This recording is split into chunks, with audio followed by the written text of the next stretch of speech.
The Adventures of Tom Sawyer. Chapter 34. Huck said, "Tom, we can slope, if we can find a rope.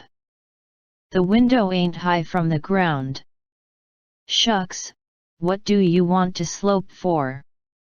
"Well, I ain't used to that kind of a crowd. I can't stand it. I ain't going down there, Tom." "Oh, bother. It ain't anything. I don't mind it a bit. I'll take care of you." Sid appeared. "Tom," said he, "Auntie has been waiting for you all the afternoon. Mary got your Sunday clothes ready, and everybody's been fretting about you. Say, ain't this grease and clay on your clothes? Now, Mr. City, you just tend to your own business. What's all this blowout about, anyway?" "It's one of the widow's parties that she's always having. This time it's for the Welshman and his sons, on account of that scrape they helped her out of the other night. And say, I can tell you something, if you want to know." "Well, what?" "Why, old Mr. Jones is going to try to spring something on the people here tonight, but I overheard him tell Auntie today about it, as a secret, but I reckon it's not much of a secret now. Everybody knows the widow, too, for all she tries to let on she don't. Mr. Jones was bound Huck should be here, couldn't get along with his grand secret without Huck, you know." "Secret about what, Sid?" "About Huck tracking the robbers to the widow's. I reckon Mr. Jones was going to make a grand time over his surprise, but I bet you it will drop pretty flat." Sid chuckled in a very contented and satisfied way. "Sid, was it you that told?" "Oh, never mind who it was. Somebody told, that's enough." "Sid, there's only one person in this town mean enough to do that, and that's you. If you had been in Huck's place you'd sneaked down the hill and never told anybody on the robbers. You can't do any but mean things, and you can't bear to see anybody praised for doing good ones. There no thanks, as the widow says." And Tom cuffed Sid's ears and helped him to the door with several kicks.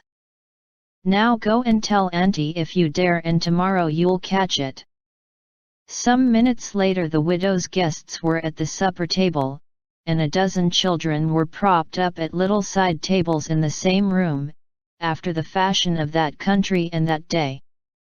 At the proper time Mr. Jones made his little speech, in which he thanked the widow for the honors she was doing himself and his sons, but said that there was another person whose modesty, and so forth and so on. He sprung his secret about Huck's share in the adventure in the finest dramatic manner he was master of, but the surprise it occasioned was largely counterfeit and not as clamorous and effusive as it might have been under happier circumstances. However, the widow made a pretty fair show of astonishment, and heaped so many compliments and so much gratitude upon Huck that he almost forgot the nearly intolerable discomfort of his new clothes and the entirely intolerable discomfort of being set up as a target for everybody's gaze and everybody's laudations. The widow said she meant to give Huck a home under her roof and have him educated, and that when she could spare the money she would start him in business in a modest way. Tom's chance was come. He said, "Huck don't need it. Huck's rich." Nothing but a heavy strain upon the good manners of the company kept back the due and proper complimentary laugh at this pleasant joke. But the silence was a little awkward. Tom broke it. "Huck's got money. Maybe you don't believe it, but he's got lots of it. Oh, you needn't smile, I reckon I can show you. You just wait a minute." Tom ran out of doors.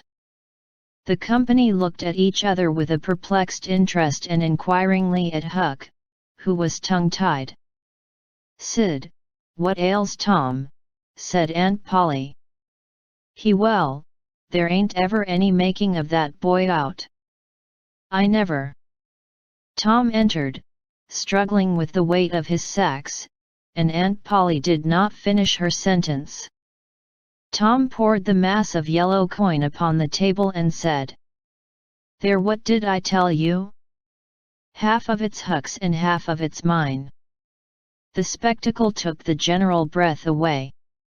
All gazed, nobody spoke for a moment. Then there was a unanimous call for an explanation. Tom said he could furnish it, and he did. The tale was long, but brimful of interest. There was scarcely an interruption from anyone to break the charm of its flow.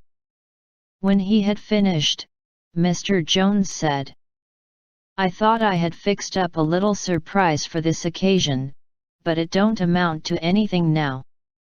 This one makes it sing mighty small, I'm willing to allow." The money was counted. The sum amounted to a little over $12,000. It was more than any one present had ever seen at one time before, though several persons were there who were worth considerably more than that in property.